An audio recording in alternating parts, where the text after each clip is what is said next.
केवल रवि किरणों से जिनका संपूर्ण प्रकाशित है अंतर,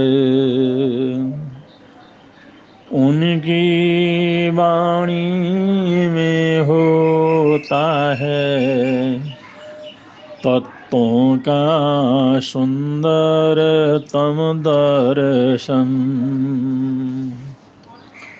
सत्य दर्शन बोधाचरण पथ पर अविरल जो बढ़ते हैं मुनिगण।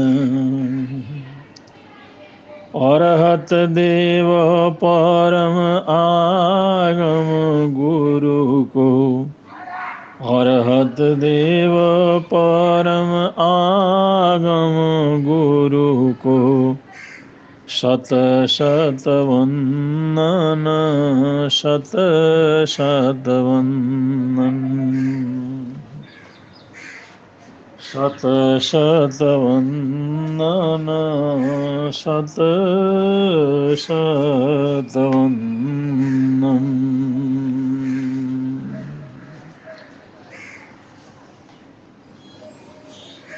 भारतीय संस्कृति में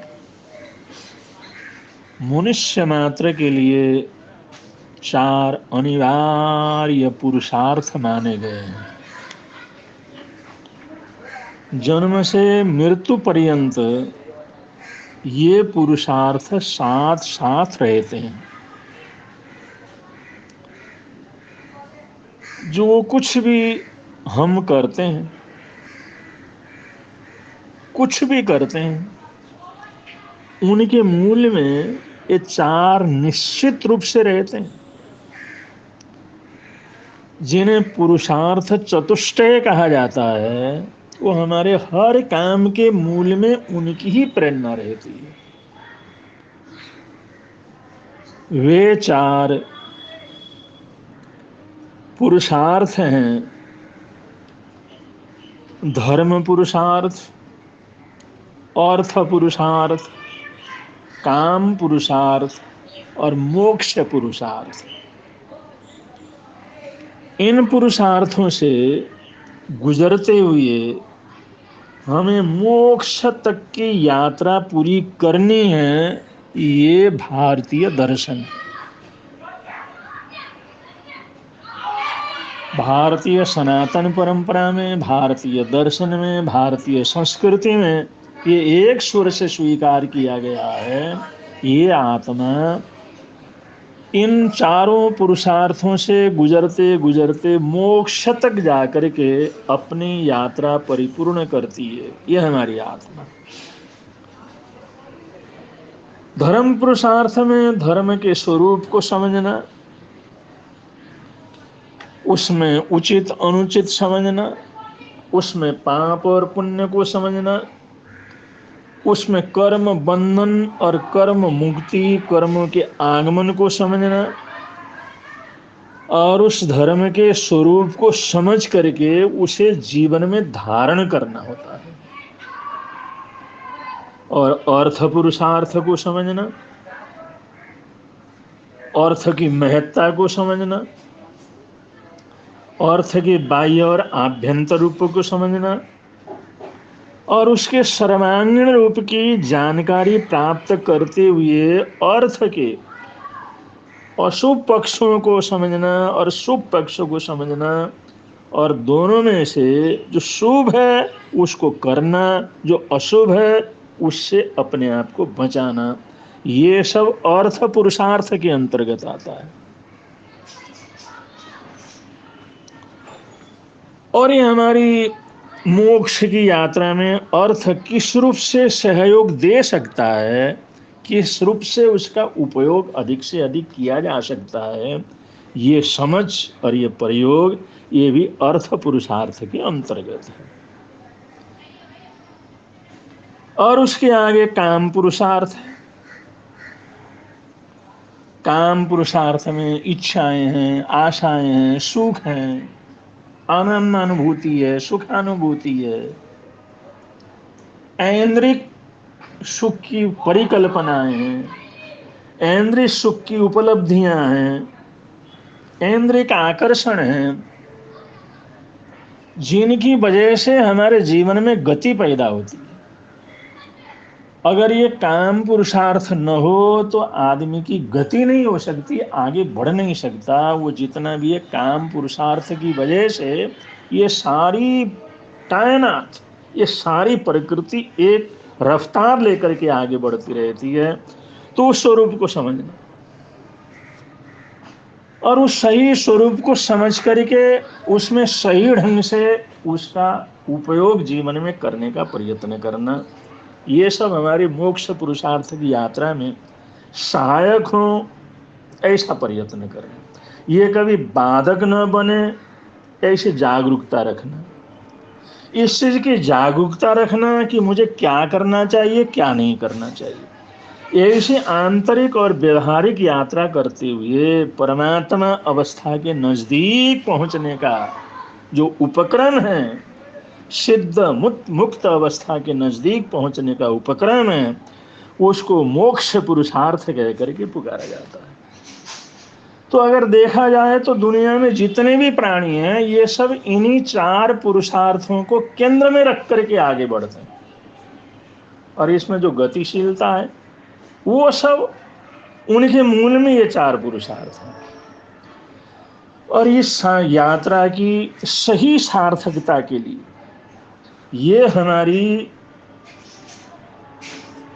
जो है पुरुषार्थ की यात्रा, जो धर्म से प्रारंभ होकर के मोक्ष तक पूरी होती है, इस यात्रा की सफलता के लिए भारतीय मनीषियों ने, भारतीय विद्वानों ने, भारतीय ऋषियों ने, भारतीय संतों ने, श्रमणों ने, योगियों ने, ब्रह्मचारियों ने शरीर की आरोग्यता पर विशेष रूप से ध्यान दिया है और तरह तरह के दिशा निर्देशन दिए हैं। और उनने कहा है कि इन चारों पुरुषार्थों में धर्म अर्थ काम मोक्षाणाम आरोग्यम मूलमुत्तमम, धर्मार्थ काम मोक्षाणाम आरोग्यम मूलमुत्तमम, या धर्म पुरुषार्थ हो, अर्थ पुरुषार्थ हो, काम पुरुषार्थ हो, मोक्ष पुरुषार्थ हो, उनके साथ साथ आरोग्यम माने स्वस्थता रहना, ये मूलम उत्तमम, ये उसके अंदर मूल के अंदर है। जब तक हम पूरी तरह स्वस्थता को प्राप्त नहीं करते, आरोग्यता को प्राप्त नहीं करते, तब तक इनका कोई भी आनंद हम ले नहीं सकते और सही रास्ते के ऊपर चल नहीं सकते हम लोग। इसलिए इनको सार्थक करने के लिए आरोग्यम, आरोग्यम मूलम उत्तम, आरोग्य मूल है, ये उन ऋषियों ने बतलाया, मनीषियों ने बतलाया, तीर्थंकरों ने बतलाया, साधकों ने बतलाया, युग पुरुषों ने बतलाया कि हम स्वास्थ्य की तरफ जरूर ध्यान दें। सभी अनुष्ठान का, धार्मिक अनुष्ठान हो, अर्थ उपार्जन संबंधी अनुष्ठान हो, या सुख शांति आनंद अनुभूति तृप्ति और श्रेष्ठ संतति की श्रृंखला बनाए रखने के लिए, सभी अवरोधों को पार करके परम मोक्ष की साधना संपन्न करने के लिए सर्वप्रथम स्वास्थ्य की तरफ ध्यान देना परम आवश्यक है। स्वस्थ शरीर होगा, हम मानसिक रूप से, शारीरिक रूप से स्वस्थ होंगे, तभी जाकर के सही पुरुषार्थ हम जीवन में कर सकते हैं। सर्वतोभावेन सभी प्रकार से स्वस्थ होना परम आवश्यक है। जहां शरीर ही रोगग्रस्त है तो वहां पर सुख शांति आनंद की अनुभूति कैसे होगी? अगर शरीर अस्वस्थ है, धन वैभव ऐश्वर्य कुटुंब परिवार सब कुछ होने पर भी हमें क्या लाभ मिलेगा? शरीर रोगी है, मन रोगी है, रोगग्रस्त है, तो उसके क्या सुख मिलेगा? तो साधनों की भरमार होने पर भी हमें स्वास्थ्य निरोगता के बिना, आरोग्य शरीर के बिना, आरोग्य तन और मन के बिना हम किसी भी प्रकार के पुरुषार्थ के सही सदुपयोग को न जान सकते हैं, न कर सकते हैं, न उसका आनंद ले सकते हैं। इसलिए निरोग होना, स्वस्थ शरीर होना, स्वस्थ मन होना, ये सबसे पहली शर्त है। रोगों से तो शरीर ही भार बोझ बन जाता है। अगर रोग पैदा होते रहे, एक के बाद पैदा होते रहे, आदमी रोग ही रहे, तो अपना जीवन ही उसके लिए बोझ हो जाता है। वह अपना शरीर ही, अपना देह ही उसके लिए अपना शत्रु लगने लग जाता है। इन रोगों की वजह से इतने परेशान होते हैं लोग कि आत्महत्या तक करने की तैयारी कर लेते हैं। मानसिक अस्वस्थता, सब साधन होने के बावजूद, शरीर स्वस्थ भी, शारीरिक रूप से ठीक होने के बावजूद भी अगर मानसिक अस्वस्थता है, तो मनुष्य धीरे धीरे अकाल मृत्यु की तरफ अपने कदमों को बढ़ाता है, अकाल मृत्यु की तरफ आकर्षित होता चला जाता है। और शरीर स्वस्थ हो, मस्तिष्क में चेतना बनी रहती है, सचेत हो। अगर शरीर स्वस्थ है तो देह में फुर्ती बनी रहती है, शरीर स्वस्थ है तो धमनियों में शक्ति का संचार होता रहता है। अगर हमारा शरीर स्वस्थ है तो पूरे शरीर में रक्त का निरावार संचरण होता रहता है। अगर हम स्वस्थ हैं तो शरीर के अंग प्रत्यंग सुदृढ़ हो जाते हैं, शरीर का सौष्ठव बढ़ने लगता है, शारीरिक सौंदर्य की परिवृद्धि होती है और शरीर से तेजस्विता प्रकट होने लगती है, तेजस्विता झरने लगती है, प्रसन्नता से इंसान भर जाता है। और जहाँ प्रसन्नता है वहां पर आकर्षण है, जहाँ पर खुशी है वहां पर आकर्षण है। स्वस्थ शरीर वाला, स्वस्थ मन वाला, वो प्रसन्न रहता है, स्वस्थ रहता है, खुश रहता है, हंसता हुआ रहता है, मुस्कुराता रहता है, इसलिए सबसे सुंदर लगता है, आकर्षण का केंद्र बन जाता है। मन मस्तिष्क में ऊर्जा का प्रवाहमान अगर होता रहे, मानसिक प्रसन्नता पूरी जीवन को खुशियों से भरती रहे, तो उसको जो चाहिए वह स्वतः मिलना प्रारंभ हो जाता है। सकारात्मक रहने वाला, खुश रहने वाला, प्रसन्न रहने वाला, स्वस्थ रहने वाला अगर संकल्प करता है, कोई चीज को अगर चाहता है, तो सारी कायनात उसकी चाह को पूरा करने में लग जाती है। शारीरिक मानसिक स्वस्थता का इतना बड़ा प्रभाव है। पूरी कायनात, पूरी प्रकृति उस व्यक्ति की इच्छाओं को पूरा करने में, उसकी तमन्नाओं को पूरा करने में, उसकी जरूरतों को पूरा करने में हरकत के अंदर आ जाती है। सकारात्मकता का, प्रसन्नता का और स्वस्थ मानसिक और शारीरिक स्वस्थता का इतना बड़ा चमत्कार इस दुनिया के अंदर घटित होता है। और इस मानव शरीर को स्वस्थ रखने के लिए, मन को स्वस्थ रखने के लिए, निरोगी रखने के लिए आयुर्वेद का आविष्कार हुआ, जो हमारे देश की सबसे प्राचीन पद्धति आयुर्वेद की पद्धति। और आयुर्वेद शरीर को शुद्ध करने में समर्थ है। आयुर्वेद में वही प्रक्रियाएं हैं जिससे कोई भी इस प्रकार की अशुद्धता या रोग उत्पत्ति का कोई कारण हमारे शरीर के अंदर कहीं भी बनता है तो उसको साफ कर सके, उसको दूर कर सके। तो आंतरिक शरीर को शुद्ध करने का, प्रक्षालन करने की जो प्रक्रिया है, वो आयुर्वेद का मुख्य जो है ये शरीर।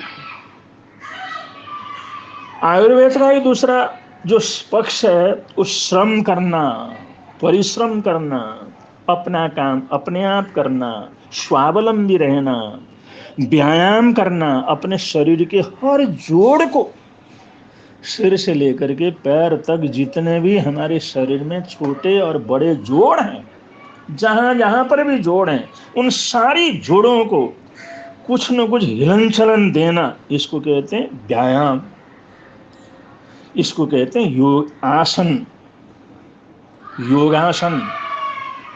श्रम करना, मेहनत करना, परिभ्रमण करना, घूमना फिरता रहना, लेकिन शरीर के हर जोड़ को एक संचालन देने के लिए, हर कोने कोने के अंदर सफाई के लिए, हमारे शरीर के हर जोड़ में जहाँ कहीं भी कुछ जो है कचरा जमने का चांस है, उनको साफ करने का, उनको हिलन चलन देने का, वहाँ पर सफाई करने का, और कोने कोने के अंदर सफाई करने का जो काम है वो व्यायाम के द्वारा और आसनों के द्वारा होता है, और प्राणायाम के द्वारा, योगिक क्रियाओं के द्वारा।